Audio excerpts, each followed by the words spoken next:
It's a pleasure to talk to you. It's obviously a very inspiring story that I found to be quite current as well. All the themes are recurrent today. What was the most important theme for you in the whole, mélange of stories? Well, I responded to many parts of the story. I would say growing up with three brothers and being an athlete my whole life, I really responded to the part of the movie about girls trying to find respect as athletes. Not because they're good for a girl. They're a good athlete because they're a girl. They're just good.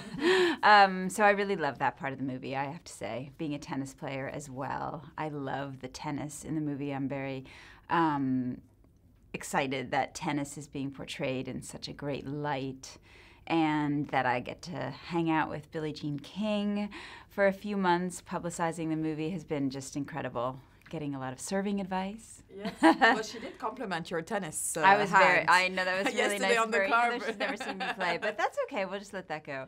Well, no, she might have seen you play, but how come you haven't, does she still play? I know. Well, that's funny. We're so busy working that we haven't really had any time to play tennis. But yes, she does still, she still plays for sure.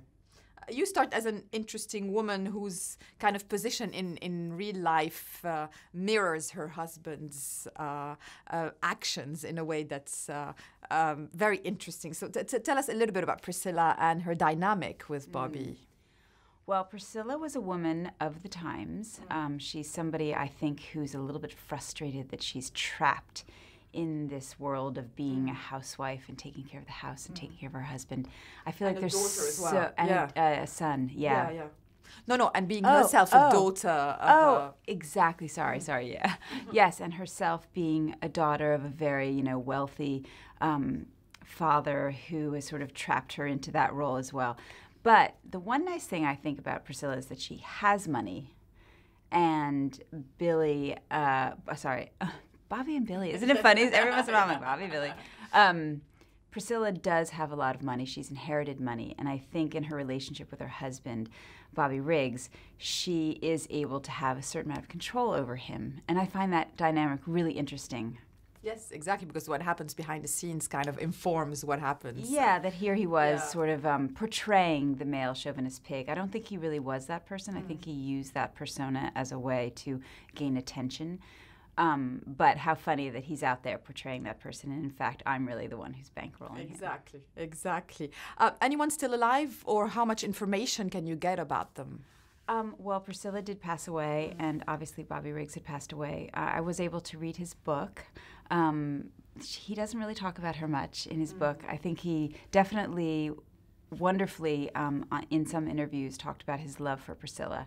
And I use that as a really firm basis for why I'm in the movie and why she had to come to terms with loving this man.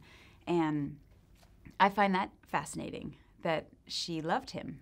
And I think Steve Carell's performance, the complexity of his performance and the way he was able to show his desperation as a human being really allowed me to feel like, okay, I have a reason for being in this movie. I love this man, even though he's so flawed. His passionate desperation was something I think Priscilla wanted to take care of. Yeah, no, absolutely. The fashion is a side story to the story. Yeah. But your character, Priscilla, is so glamorous. So tell us a little bit about the costumes. Well, thanks for talking about the costumes. I love my costumes because I never... And the hairstyles. I'm very simple in my own life. I never get really dressed up, and I just loved her sort of flamboyant style, big hair, pantsuits, sparkly clothes. I was watching TV in one scene with just like silver sparkly pantsuit with a glass of wine in the middle of the day. I know, I like that she just gets dressed up just for the day. Yeah, exactly. Or for the morning. She probably changes. Yeah, and maybe no one will even see her in the clothes. It doesn't really matter. It's just for herself.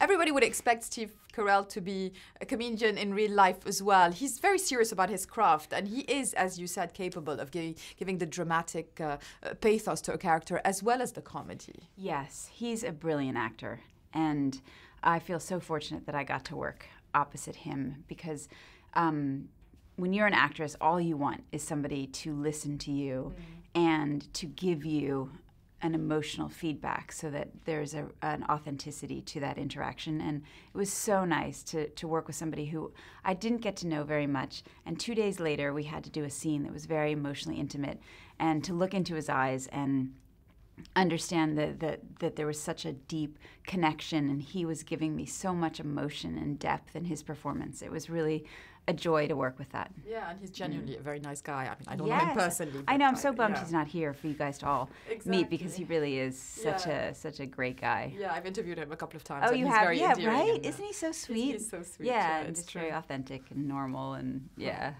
Well, the subject of the film is women sticking together, or sometimes not. How do you feel Hollywood has changed like that? You know, do you feel there's more solidarity between women in Hollywood? Was there before? You know, what's the status of it? Maybe more so now, especially with the younger generation. I really love hearing about even Emma Stone and Jennifer Lawrence being such good friends. I think that's so cool that these incredibly successful women are banding together and finding really deep friendship with each other. I think that's really positive. And I think that the stories that are being told now on television, women's stories, are really being focused on in television in such a creative, complicated way. I think that's really new. So I see those all as good signs. Yeah, it's a good time for women at the moment in Hollywood, I guess. Yes. With all the great films you've been in, were there favorites of yours or favorite moments that you fondly remember? The cocktail days, you know. Well, I have a special affection for Adventures in Babysitting because it was my first starring role. I loved Chris Columbus, the director, was just really such a wonderful person, and so I have a fond affection for that. And then, of course, Cocktail, because my brothers were very excited that I was working with Tom Cruise. That was a big deal, so I was kind of like, yeah, in my family for a moment. There's so many. But I have to say, this movie is really up there for me in terms of loving how it turned out, what it says about women. And tennis is such a passion of mine, so it's unbelievable that it's all come together in one film. It's kind of a combo. It does also feel like there was a good atmosphere on this set, and it's the kind of movie that everybody wanted to root for, wasn't it? Yeah, well, I think when Emma Stone and Steve Carell are the leads in a film, they're both such decent human beings, all about the work, and so talented. And then you have John and Val, the directors, who gave us a set that was so supportive and loving. I think everybody just felt very comfortable to do the work. And finally, what do you think it takes to be branded iconic like Billie Jean King?